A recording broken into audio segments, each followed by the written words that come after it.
السلام علیکم ورحمۃ اللہ وبرکاتہ۔ الحمد للہ رب العالمین والصلاة والسلام علی اشرف الانبیاء والمرسلین نبینا محمد وعلی آلہ واصحابہ اجمعین وبعد۔ برادران اسلام، دینی اور ملی بھائیوں، نوجوان دوستوں، احباب اور بزرگوں، قابل احترام ماؤں اور بہنوں، عزیز بچوں، اللہ کے فضل و کرم سے، اس کی توفیق سے آج کے اس سیشن میں ہم القواعد المثلی جو امام ابن عثیمین رحمۃ اللہ علیہ کی چھوٹی سی نہایت قیمتی تالیف ہے، نہایت ہی عظیم الشان رسالہ ہے، اس رسالے کی جو شرح کا سلسلہ چل رہا ہے، اس سلسلے کا کتاب کی ترتیب کے مطابق تیسری فصل جو اللہ تعالیٰ کے اسماء و صفات سے کے دلائل سے متعلقہ قواعد ہیں، ان قواعد میں سے چوتھا قاعدہ پڑھنے جا رہے ہیں۔ چوتھا قاعدہ نہایت ہی اہم اور بہت ہی بنیادی قاعدہ ہے۔ اس قاعدے کے ضمن میں امام ابن عثیمین رحمۃ اللہ علیہ نے اسماء و صفات کے دلائل کے حوالے سے بہت ہی اہم ترین باتیں، بہت ہی اہم ترین پہلو بیان فرمائے ہیں، اور ہو سکتا ہے اسے ہم ایک سے زائد کئی حلقوں میں مکمل کریں گے۔ قاعدہ یہ ہے، فرماتے ہیں امام ابن عثیمین رحمۃ اللہ علیہ، کہتے ہیں نصوص یعنی کتاب و سنت کی دلیلیں جو ہیں، ان کا ظاہر کیا ہے؟ ہم بار بار یہ بات کہتے ہیں، نصوص کا ظاہر، اسماء و صفات کے نصوص کا ظاہر، صفات کے نصوص کا ظاہر، کیا مطلب ہے اس کا؟ کہتے ہیں نصوص کا ظاہر وہ ہوتا ہے جس کی طرف، جن معانی کی طرف ذہن پہل منتقل ہوتا ہے۔ اللہ تبارک و تعالیٰ کے کلام کی آیتیں، نبی کریم صلی اللہ علیہ وسلم کی حدیثیں، یہ نصوص ہیں۔ ان نصوص کا ظاہر کیا ہے؟ جب ہم اس کو پڑھیں، اس کی تلاوت کریں، اس کو سمجھنے کی کوشش کریں، تو ذہن میں جو معانی متبادر ہوں، پہلے آئیں، وہی اس کا ظاہر ہیں، اس کا ظاہری معنی کہلاتے ہیں۔ اب یہ ظاہری معنی کس اعتبار سے مختلف ہو سکتا ہے؟ سیاق کے اعتبار سے مختلف ہو سکتا ہے۔ سیاق یعنی اس میں جو باتیں چل رہی ہیں، جس پس منظر میں وہ بات کہی جا رہی ہے، آگے آنے والی باتیں، اس حساب سے آگے آنے والی بات کے اعتبار سے وہ بات، وہ معنی جو نصوص کا ظاہر ہے، وہ مختلف ہوگا، بدلے گا۔ اسی طرح سے اس میں اور جو باتیں بڑھائی جائیں گی، جن باتوں کا اضافہ ہوگا، اس کے اعتبار سے بھی وہ ظاہر معنی بدل جائے گا، مختلف ہوگا۔ ابن عثیمین رحمۃ اللہ علیہ فرماتے ہیں کہ یہ ہے نصوص کا ظاہر۔ نصوص کا ظاہر وہ ہے جو ذہن میں پہل آئے، جو معنی ذہن میں پہل آئے، وہ اس کا ظاہری معنی ہے، اور یہ معنی مختلف ہوتا ہے سیاق کے اعتبار سے، اور جو باتیں اور مزید اس کے ساتھ جڑ جاتی ہیں، مل جاتی ہیں، شامل ہو جاتی ہیں، اس کے اعتبار سے یہ معنی مختلف ہوتا ہے۔ مثال دے کر کے واضح کرتے ہیں، کہتے ہیں ایک لفظ جس کا کسی سیاق میں ایک معنی ہوتا ہے، کوئی معنی ہوتا ہے، وہی لفظ جب دوسرے کسی سیاق میں استعمال ہوگا تو اس کا معنی مختلف ہوگا۔ تو سیاق کے اعتبار سے معنی مختلف ہوں گے، لیکن ظاہر میں جو اس کا معنی ہے وہ وہی ہے جو انسانی ذہن میں پہل آتا ہے، وہی اس کا ظاہری معنی کہلاتا ہے۔ تو ظاہر معنی ہے وہ، آیات کا ظاہر، نصوص کتاب و سنت کا ظاہر وہ ہے جو ذہن میں پہل آئے، جو متبادر ہو معنی، وہی اس کا ظاہری معنی ہے۔ یہ معنی سیاق کے اعتبار سے رہتا ہے، اور جو باتیں اس کے ساتھ جڑتی ہیں اس کے اعتبار سے رہتا ہے، یہ مختلف ہوں گے سیاق کے اعتبار سے، اور جو باتیں اس کے ساتھ جڑیں گی شامل ہوں گی اس سے مختلف ہوگا، لیکن متبادر جو معنی ہے اسی کو ظاہری معنی کہا جاتا ہے۔ کہتے ہیں ایک لفظ جس کا کسی سیاق میں الگ معنی ہوتا ہے، اسی لفظ کا دوسرے سیاق میں دوسرا معنی ہوتا ہے۔ اسی طرح سے جب کلام کو یعنی کسی بات کو جب کلام کو کسی بات کو جوڑ دیا جائے، کسی چیز سے اس کو مرکب کیا جائے تو وہ ایک الگ معنی دیتا ہے اور دوسرے اعتبار سے دوسرا معنی دیتا ہے۔ لفظ کو، بات کو، گفتگو کو کیسے جوڑا جا رہا ہے، کس چیز سے اس کو مرکب کیا جا رہا ہے، اس سے جڑنے والی چیز جو ہے اس اعتبار سے وہ معنی تبدیل ہو جائے گا، معنی مختلف ہو جائے گا۔ کہیں وہ چیز جڑے گی تو الگ معنی دے گی، اور کہیں وہ چیز جڑے گی تو اس سے مختلف معنی دے گی۔ مثال مزید دے کر کے واضح کرتے ہیں، کہتے ہیں جیسے القریہ، جس کے معنی گاؤں کے ہوتے ہیں، بستی کے ہوتے ہیں، یہ ایک لفظ ہے۔ اب گاؤں اور بستی کا ہی معنی اس کا ہوتا ہے، لیکن سیاق کے اعتبار سے اور اس سے جڑنے والے اور دیگر باتوں کی وجہ سے اس کا معنی مختلف ہو سکتا ہے۔ القریہ کے معنی بستی کے ہوتے ہیں، جس کا معنی کیا ہوتا ہے؟ کہتے ہیں جس کا معنی کبھی کبھی اس سے مراد قوم لیا جاتا ہے، اور کبھی کبھی قوم کی رہائش گاہوں کو لیا جاتا ہے۔ ہم نے کہا گاؤں، بستی، تو کبھی بستی اور گاؤں سے گاؤں اور بستی مراد ہوگی، یعنی وہ جگہ مراد ہوگی،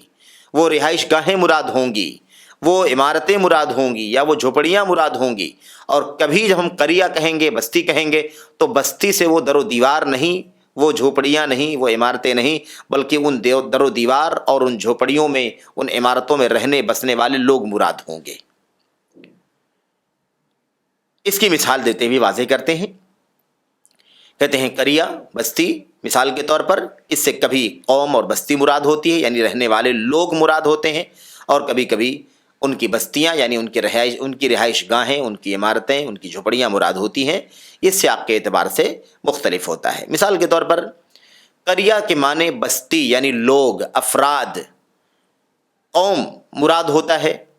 جیسے اس کی مثال اللہ تبارک و تعالیٰ سورہ اسراء میں، بنی اسرائیل میں آیت نمبر 58 میں ارشاد فرماتا ہے،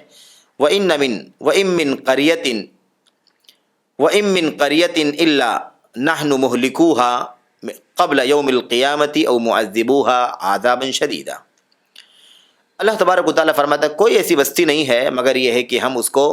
ہلاک کرنے والے ہیں قیامت سے پہلے، ہلاک کر دیں گے قیامت سے پہلے، یا اسے بہت ہی سخت عذاب دیں گے۔ ہر بستی کو جو بھی اللہ تبارک و تعالیٰ کے حکم سے روگردانی کرنے والی ہے، اس کو اللہ تبارک و تعالیٰ قیامت سے پہلے عذاب ہلاک کر دے گا، یا سخت قسم کا عذاب دے گا، سخت عذاب سے دوچار کرے گا۔ اللہ نے قریہ استعمال فرمایا، قریہ، بستی، گاؤں جس کو ہم کہتے ہیں، لیکن اس سے مراد وہ جگہیں نہیں ہے، وہ رہائش گاہیں نہیں ہیں، یا وہ جھوپڑیاں یا وہ عمارتیں نہیں ہیں، بلکہ اس سے مراد قوم ہے، یعنی ان بستی میں رہنے والے مراد ہیں، بستی میں بسنے والی قوم مراد ہے۔ وہ اس کا مقصود ہے کہ اللہ تبارک و تعالیٰ انہیں ہلاک کرے گا قیامت سے پہلے، یا دردناک یا سخت قسم کے عذاب سے دوچار کرے گا۔ دیکھیے وہی لفظ قریہ کا ہے، یہاں اس سے مراد قریہ یعنی بستی میں رہنے والے لوگ، گاؤں میں رہنے والے لوگ، قوم مراد ہے۔ یہ پہلے والی بات کی مثال ہو گئی، یعنی بستی سے مراد، قریہ سے مراد قوم ہے۔ دوسری جو بات کہی گئی ہے کہ اسی قریہ کے لفظ سے سیاق بدلنے کی وجہ سے اس سے مراد بستیاں ہیں، یعنی وہ رہائش گاہیں ہیں، عمارتیں ہیں، جھگیاں، جھوپڑیاں اور عمارتیں ہیں۔ مثال کے طور پر اللہ تبارک و تعالیٰ فرماتا ہے اِنَّا مُهْلِكُ أَهْلِ هَذِهِ الْقَرْيَةِ، اِنَّا مُهْلِكُ أَهْلِ هَذِهِ الْقَرْيَةِ۔ سورۃ العنکبوت کی آیت نمبر 31 میں اللہ فرماتا ہے بے شک ہم اس بستی والوں کو ہلاک کرنے والے ہیں، اس بستی والوں کو ہلاک کرنے والے ہیں۔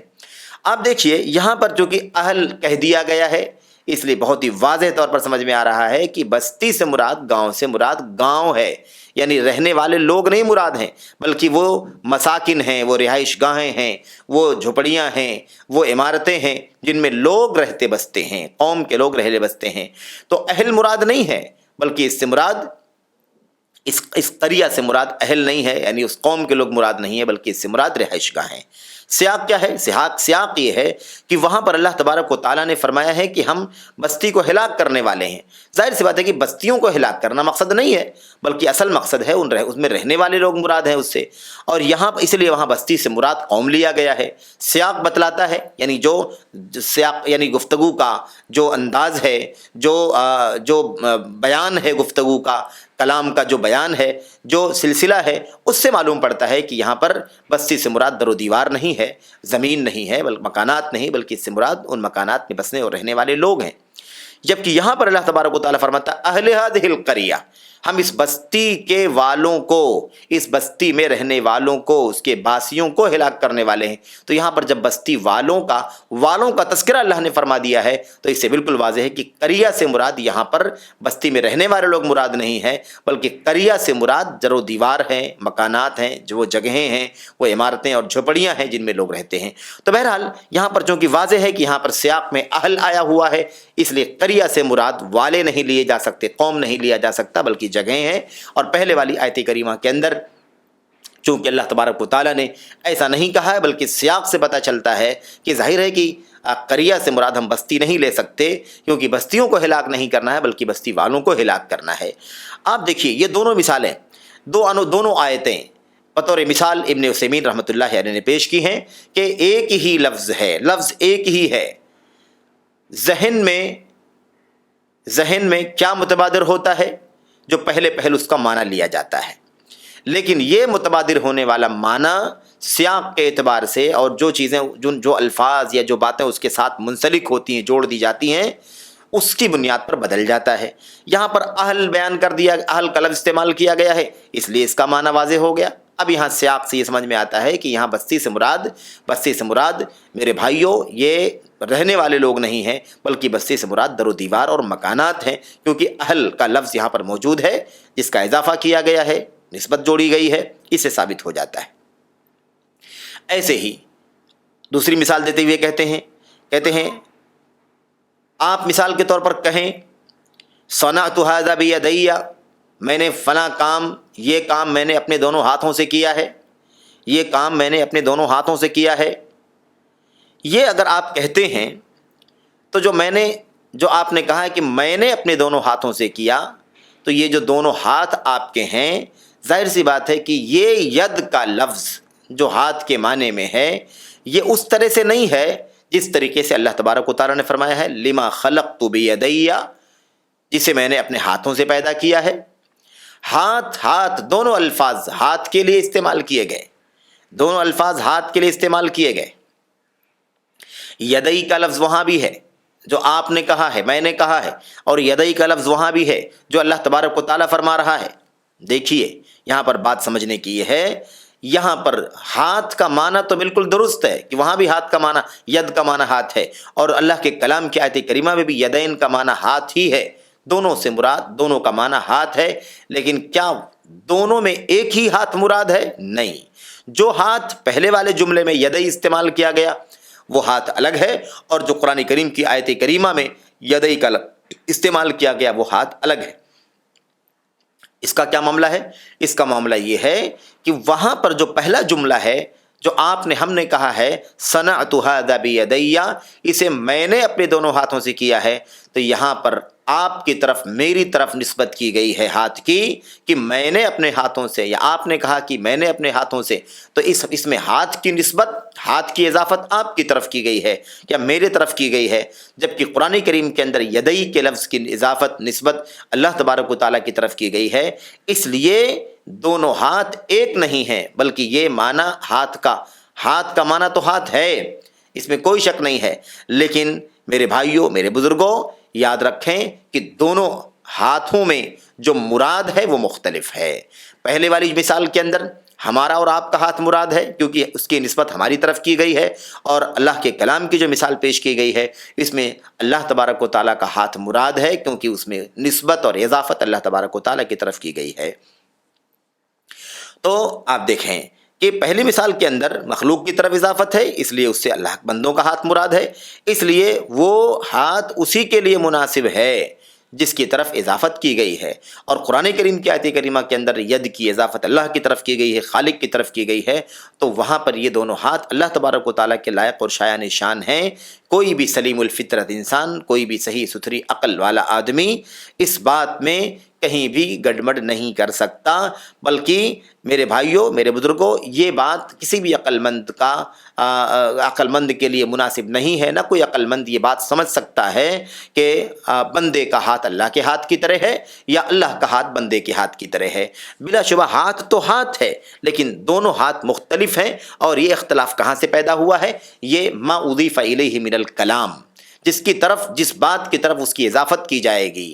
کلام میں، گفتگو میں جس چیز کی طرف اس کی نسبت کی جائے گی، اسی اعتبار سے وہ سیاق دلالت کرے گا اور وہ معنی متبادر ہوگا۔ یہاں پر بہت واضح سی بات ہے کہ وہاں ہاتھ کا لفظ مخلوق کے لیے استعمال کیا گیا ہے، اس لیے متبادر یہ ہوتا ہے، یعنی ذہن میں پہلے یہ آتا ہے کہ اس سے مراد بندے کا ہاتھ ہے۔ اور اللہ کے کلام کی آیت کریمہ کے اندر چونکہ اضافت، نسبت اللہ تبارک و تعالیٰ کی طرف ہاتھ کی گئی ہے، اللہ فرماتا ہے کہ میں نے اپنے دونوں ہاتھوں سے پیدا کیا ہے، تو بالکل اس کی اضافت اللہ کی طرف ہے، اس لیے ذہن میں یہی متبادر ہوتا ہے کہ اس سے مراد اللہ تبارک و تعالیٰ کا ہاتھ ہے۔ کوئی بھی عقل مند اس ہاتھ کو اللہ کے ہاتھ کی طرح اور اللہ تبارک و تعالیٰ کے ہاتھ کو بندے کے ہاتھ کی طرح نہیں سمجھ سکتا ہے۔ اور اس طریقے سے آپ دیکھیے کہ کلام کا جو سیاق ہوتا ہے، جو جملے کی یا کلام کی جو سیٹنگ ہوتی ہے، الفاظ کا آگے پیچھے ہونے کا مسئلہ ہوتا ہے، اس کے حساب سے بھی الفاظ کے معنی، جملوں کے معنی بدل جاتے ہیں۔ اس کی مثال دیتے ہوئے کہتے ہیں مثال کے طور پر آپ اگر یہ کہیں کہ ما عندک الا زید، اور آپ کہیں وما زید الا عندک، جتنے حروف، جتنے الفاظ اس میں ہیں اتنے ہی الفاظ اس میں ہیں، دونوں جملے میں الفاظ وہی ہیں، اتنے ہی ہیں، بس الفاظ آگے پیچھے ہو گئے ہیں، ان کی ترتیب بدل گئی ہے۔ ایک میں ہے ما عندک الا زید، دوسرے میں ہے وما زید ما زید الا عندک، الفاظ وہی ہیں، اتنی ہی ہیں، لیکن بس الفاظ آگے پیچھے ہو گئے ہیں، معنی بدل گیا ہے۔ مثال کے طور پر پہلے جملے کے اندر ما عندک الا زید، آپ کے پاس، اگر آپ کہیں ما عندک الا زید، آپ کے پاس صرف زید ہے، معنی کیا بنے گا؟ آپ کے پاس صرف زید ہے۔ دوسرے جملے کا ما زید الا عندک، اس کا معنی الگ بنے گا کہ زید آپ ہی کے پاس ہے، زید آپ ہی کے پاس ہے، اور یہاں کیا کہا جا رہا ہے؟ آپ کے پاس صرف زید ہے۔ دونوں جملوں کا معنی الگ ہے میرے بھائیوں۔ تو یہی کہتے ہیں کہ پہلا جملہ جو معنی دے رہا ہے، دوسرا جملہ وہ معنی نہیں دے رہا ہے، بلکہ اس سے مختلف معنی دے رہا ہے، جبکہ الفاظ وہی ہیں، جو ایک جملے میں ہے الفاظ وہی دوسرے جملے میں ہیں الفاظ، لیکن میرے بھائیوں ترکیب یعنی جملے کی بناوٹ جو ہے وہ بدل گئی ہے، اس لیے اس کی وجہ سے معنی بدل گیا ہے۔ یہی بات انہوں نے قاعدے میں فرمائی تھی، قاعدے میں انہوں نے کہا تھا، اس قاعدے کو سمجھ لینے کی ضرورت ہے کہ ایک لفظ جس کا ایک سیاق میں الگ معنی ہوتا ہے، دوسرے سیاق میں دوسرا معنی ہوتا ہے، ایسے ہی جملے کی ترتیب اور سیٹنگ جو ہے، جملے کی بناوٹ اور ساخت جو ہے، وہ ایک اعتبار سے الگ معنی دیتی ہے اور دوسری سیٹنگ، دوسری ترتیب کے حساب سے دوسرا معنی دیتی ہے۔ اس لیے میرے بھائیوں، یہ ترکیب کی وجہ سے بھی معنی بدل جایا کرتا ہے۔ یہ باتیں سمجھا دیا امام ابن عثیمین رحمۃ اللہ علیہ نے، اور اس کو سمجھانے کے بعد خلاصہ بیان کرتے ہیں، کہتے ہیں جب یہ بات ثابت ہو گئی، سمجھ میں آ گئی، تو اس سے یہ بات واضح ہو جاتی ہے کہ صفات الہی کے جو نصوص ہیں ان کا ظاہر وہ ہے جو سب سے پہل آپ کے ذہن میں معنی دے۔ اللہ کے کلام کے اندر، نبی کے علیہ الصلوۃ والسلام کی سنتوں کے اندر اللہ کی صفات سے متعلق جو آیتیں حدیثیں آئیں، ان کو پڑھنے کے بعد، تلاوت کرنے کے بعد جو اس کا معنی پہل ہمارے اور آپ کے ذہن میں آئے، اسی کو آیت کریمہ کا یا حدیث کا ظاہری معنی کہا جاتا ہے۔ وہی اس کا ظاہری معنی ہے، وہی اس کا ظاہری مفہوم ہے جو اللہ تبارک و تعالیٰ کے کلام یا نبی کی سنت سے پہل پڑھنے سے سمجھ میں آتا ہے۔ اب امام ابن عثیمین رحمۃ اللہ علیہ اس نقطے کی پوری وضاحت کرنے کے بعد، مثالوں کے ذریعے سے اس کی تفصیل بیان کر دینے کے بعد کہتے ہیں لیکن اس مسئلے میں لوگوں کی 3 قسمیں ہو گئی ہیں۔ لوگوں کی 3 قسمیں ہو گئی ہیں، یعنی جو نصوص صفات کا ظاہر ہے اس ظاہر کو کیسے برتا جائے، اس کا معنی کیسے لیا جائے، اس سلسلے میں لوگوں کی 3 قسمیں ہو گئی ہیں۔ پہلی قسم کہتے ہیں، پہلی قسم کے وہ لوگ ہیں جن لوگوں نے جو پہلا ظاہری معنی ذہن میں آیا ہے، متبادر ہوا ہے، یعنی پہل آیا ہے، اسی معنی کو حق اور سچ سمجھا ہے جو اللہ تبارک و تعالیٰ کے لیے لائق و زیبا ہے، اللہ کی شایان شان ہے، اور اس کی دلالت کو، یعنی اس معنی کو جو معنی ثابت ہوا ہے اسی معنی کو باقی رکھا ہے، اس میں کوئی تبدیلی، کوئی چینجنگ، کسی بھی طرح کی تحریف یا تعویل کا کوئی کام نہیں کیا۔ ایک طبقہ پہلی قسم کے لوگوں کا ہے، پہلی قسم کے لوگ، ان لوگوں نے اس ظاہر کو کیسے سمجھا ہے؟ کہتے ہیں جن لوگوں نے، پہلی قسم کے لوگ وہ ہیں جنہوں نے پہل جو معنی آیات سے جو معنی پہل ذہن میں آتا ہے، متبادر ہوتا ہے، جو بات سمجھ میں آتی ہے، اسی معنی کو حق سمجھا ہے اور اسی معنی کو اللہ تبارک و تعالیٰ کے لیے لائق و زیبا سمجھا ہے، اور اسی کے مطابق وہ عمل کرتے ہیں۔ یہ پہلا طبقہ ہے، یعنی پہلی قسم ان لوگوں کی ہے جن کا یہ رویہ ہے کہ جو معنی اللہ کے کلام کی آیات یا نبی کریم صلی اللہ علیہ وسلم کی سنت جس کے اندر صفات کا بیان ہے، جو معنی پہل ذہن میں آتا ہے، جو ظاہر میں معنی آتا ہے، اسی کو وہ اللہ تبارک و تعالیٰ کے لیے حق اور درست مانتے ہیں، اور اس کو ایسا حق اور درست مانتے ہیں جو اللہ کی شایان شان ہو، اس میں کوئی تبدیلی، اس کے معنی میں کوئی تبدیلی نہیں کرتے ہیں۔ یہ پہلی قسم ہے۔ یہ قسم سلف صالحین کی، امت کے سلف کی ہے، اہل سنت والجماعت کی ہے۔ یہی وہ طریقہ تھا جس پر اللہ کے نبی علیہ الصلوۃ والسلام چلتے رہے، اسی طریقے پر اللہ کے نبی علیہ الصلوۃ والسلام کے صحابہ کرام چلتے رہے، اور یہی معنی درست ہے، یہی معنی درست ہے، یہی معنی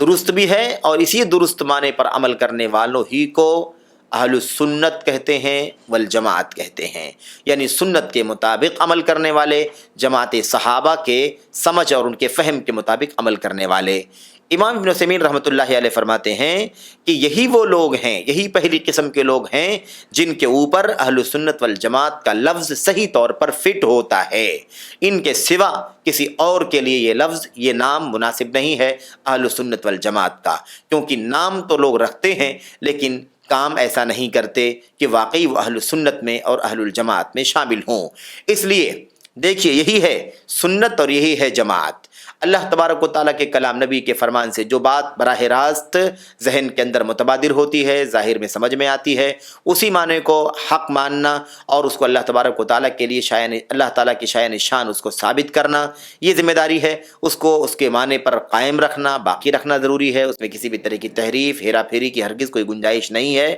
یہ پہلی قسم کے لوگ ہیں جو متبادر معنی کو یا جو آیات کے، حدیث کے ظاہری معنی کو اللہ تبارک و تعالیٰ کے لیے کے شایان شان حق مانتے ہیں۔ یہی اہل سنت والجماعت ہیں، اور میرے بھائیوں، میرے بزرگوں، انہی کو اہل سنت والجماعت کا ہونے کا حق حاصل ہے، بجا طور پر یہی اہل سنت ہے، یہی جماعت ہے۔ کہتے ہیں کہ اس پر اہل سنت والجماعت کا اجماع ہے،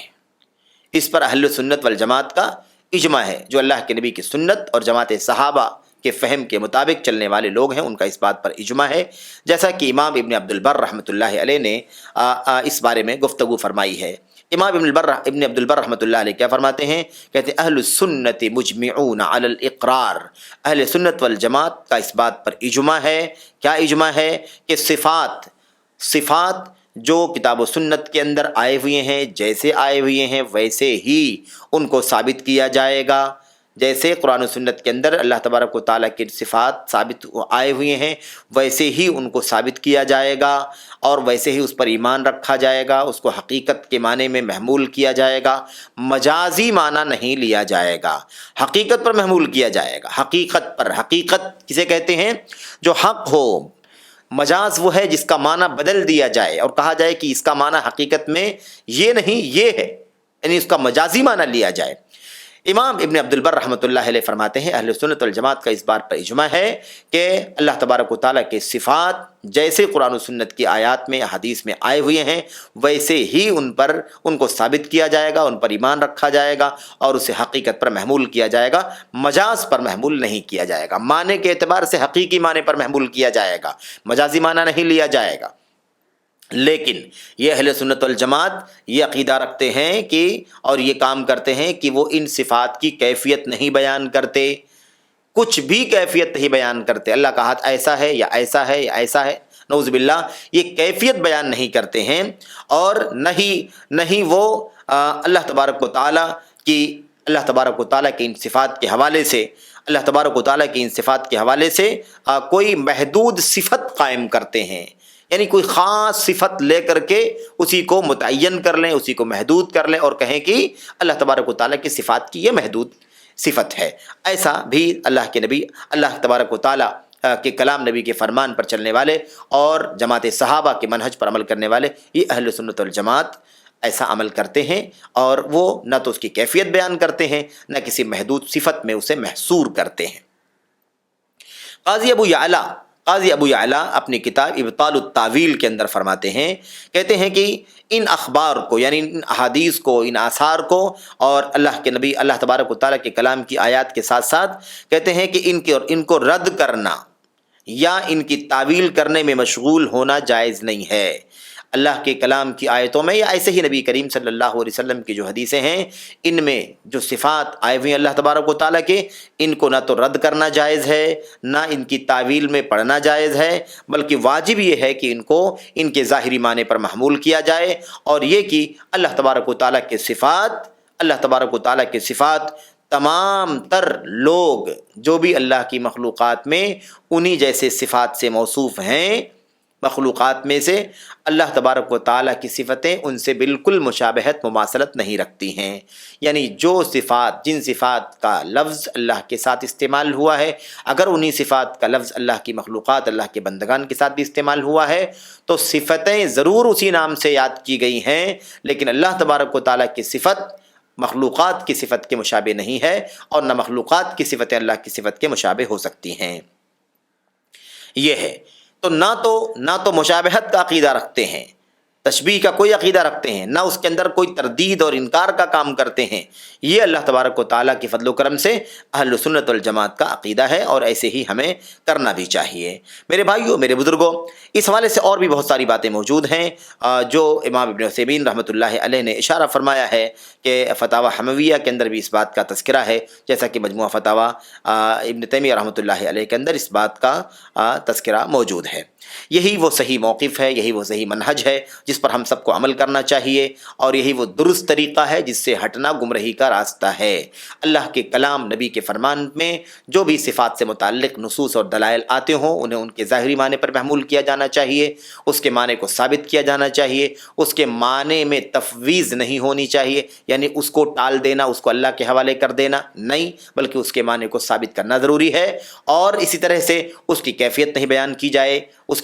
کی تشبیہ مخلوقات کے صفات سے نہ دی جائے، یہ ذمہ داری بنتی ہے ہماری، اور یہی اہل سنت والجماعت کا عقیدہ تھا۔ یہی وہ پہلا طبقہ ہے، پہلی قسم ہے جس کا عقیدہ یہ ہے، اور یہ سراسر درست اور ٹھیک عقیدہ ہے جو اللہ کے کلام، نبی کے فرمان کے مطابق ہے، اور سراسر انصاف کا تقاضا ہے۔ اس کی کیا وجہ ہے کہ یہی درست ہے، یہی صحیح ہے؟ اس کے علاوہ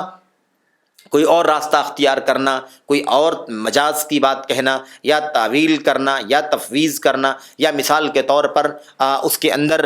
مجاز کی بات کرنا، یہ ساری باتیں درست نہیں ہے۔ یہی صحیح ہے، اس کی دو وجوہات ہیں۔ کہتے ہیں دو وجہوں سے یہی بات صحیح ہے، یہی موقف درست ہے اور یہی منہج صحیح ہے۔ نمبر 1، پہلی بات کیا ہے، پہلی وجہ کیا ہے؟ کہتے ہیں کیونکہ ایسا کرنے سے، ایسا عقیدہ رکھنے سے، ایسا ماننے سے، تسلیم کرنے سے کتاب و سنت کی دلیلیں جو ہم سے مطالبہ کرتی ہیں اس کی مکمل تطبیق لازم آتی ہے، تطبیق ہو جاتی ہے۔ اللہ تبارک و تعالیٰ کی کتاب نبی کی سنت جس معنی پر دلالت کرتی ہے اس معنی کی مکمل تطبیق ہو جاتی ایسا کرنے سے۔ اور وہ کتاب و سنت ہم سے کیا مانگتے ہیں؟ یہی مانگتے ہیں نا، یہی مطالبہ ہے کتاب و سنت کا کہ جو کچھ بھی کتاب و سنت کے اندر آیا ہوا ہے اللہ کی صفات کے سلسلے میں، اللہ کے اسماء کے حوالے سے، اسے مکمل طور پر من وعن تسلیم کر لیا جائے۔ اور یہی علم کا اور یہی انصاف کا تقاضا ہے۔ اہل علم اور اہل انصاف اسی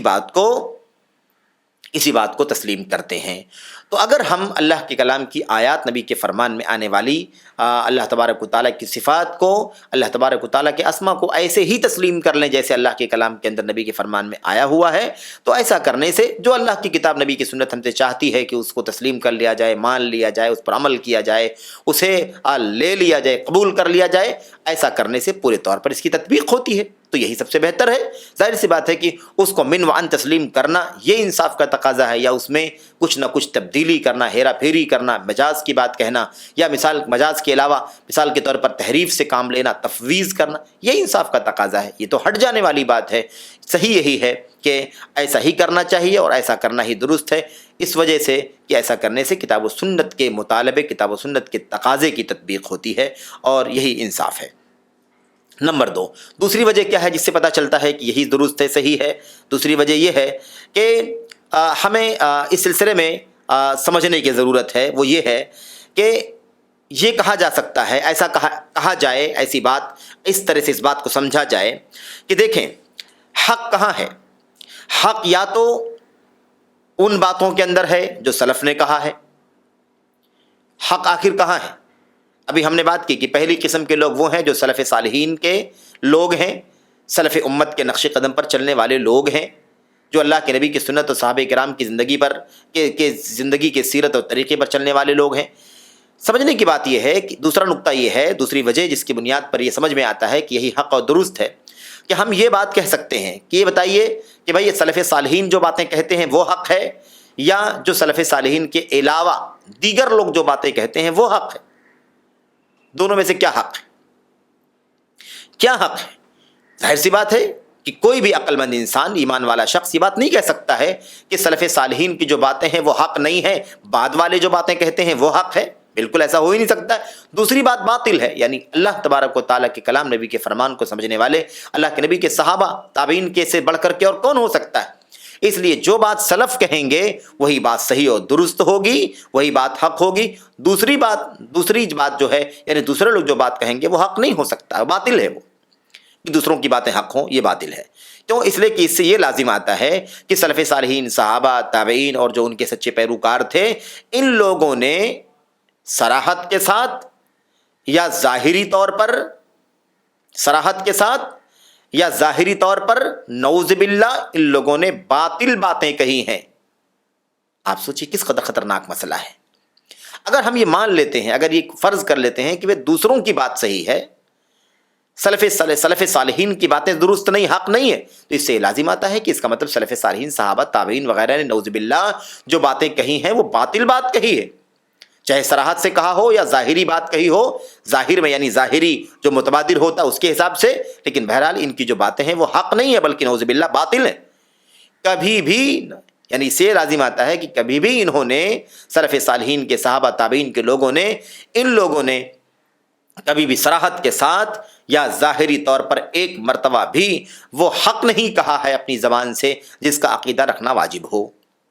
یہ الزام لازم آتا ہے کس کے اوپر؟ سلف صالحین کے اوپر، کہ اللہ کے نبی کے صحابہ اور تابعین نعوذ باللہ، کیا ایسا ہو سکتا ہے کہ انہوں نے زندگی بھر ہمیشہ انہوں نے باطل بات ہی کہی ہے، چاہے صراحت سے کہی ہو یا ظاہر کے حساب سے کہی ہو، لیکن یعنی صراحت سے بات کہی ہو یا ان کی باتوں سے ظاہر ہوتا ہو کہ انہوں نے حق بات نہیں کہی ہے بلکہ باطل بات کہی ہے، یہ کبھی بھی تسلیم نہیں کیا جا سکتا ہے۔ میرے بھائیوں،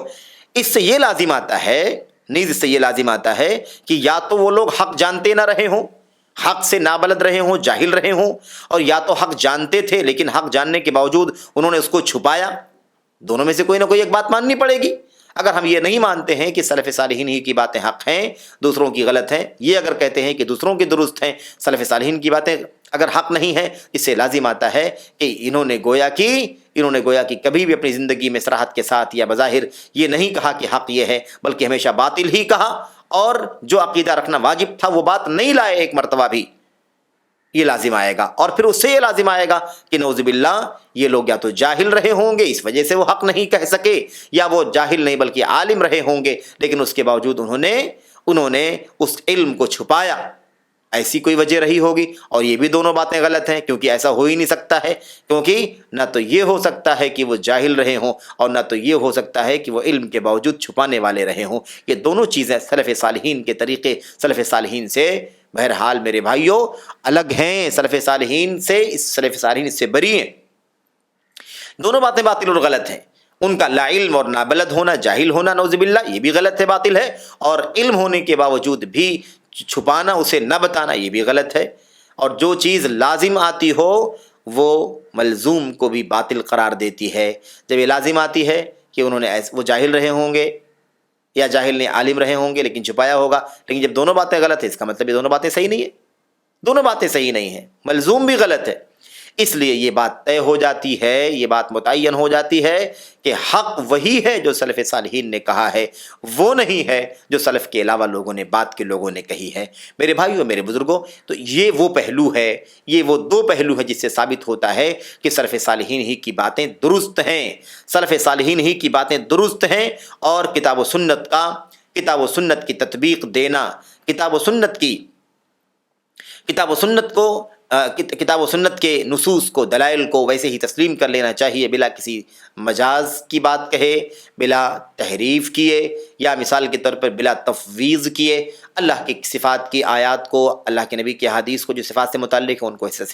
ویسے ہی تسلیم کر لینا چاہیے، من وعن، جیسے اس کا ظاہر ہماری سمجھ میں آ رہا ہے، بلا کسی قسم کی تحریف و تعویل کے اور مجاز کی بات کہے ہوئے۔ اور یہی بات دو وجوہات سے درست ہے۔ پہلی وجہ یہ تھی کہ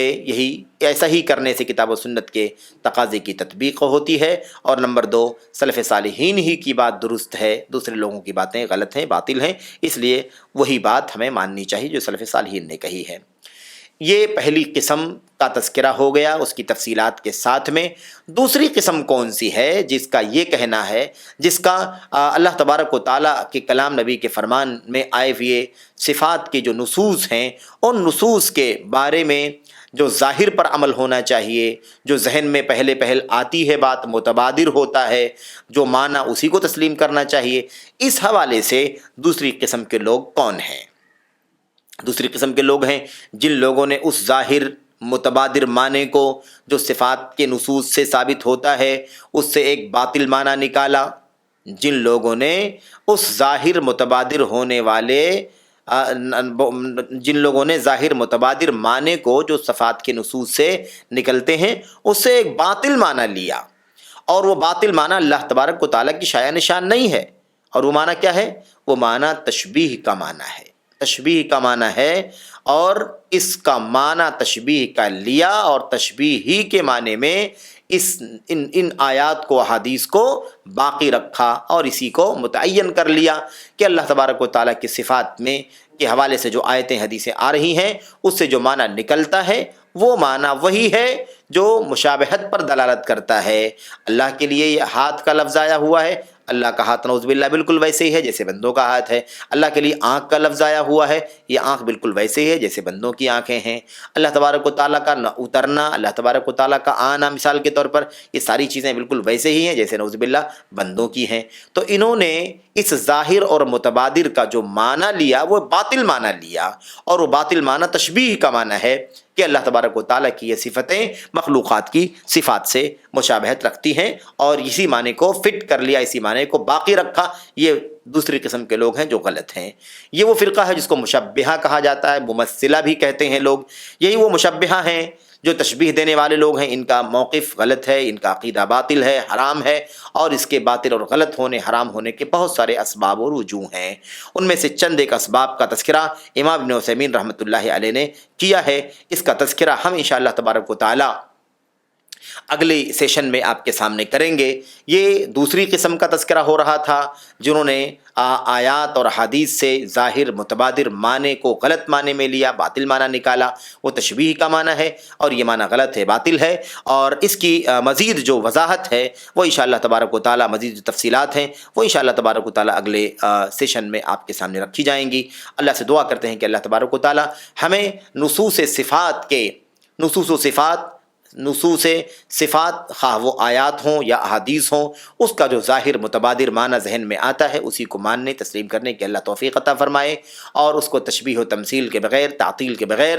ویسے ہی تسلیم کرنے کی توفیق عطا فرمائے جیسے اہل سنت والجماعت، امت کے سلف کے دور کے صحابہ تابعین کا طریقہ تھا، اور ان کے نقش قدم پر جو سچے چلنے والے لوگ ہیں ان کا طریقہ ہے۔ اللہ تعالی ہمیں اسی کے مطابق ایمان رکھنے کی توفیق عطا فرمائے، اسی کے مطابق اللہ کے اسماء و صفات کو برتنے کی توفیق عطا فرمائے، اور اسی کو ثابت کرنے کی توفیق عطا فرمائے۔ آمین رب العالمین۔ وصلی اللہ وسلم وبارک علی نبینا محمد وعلی آلہ واصحابہ اجمعین۔ والسلام علیکم ورحمۃ اللہ وبرکاتہ۔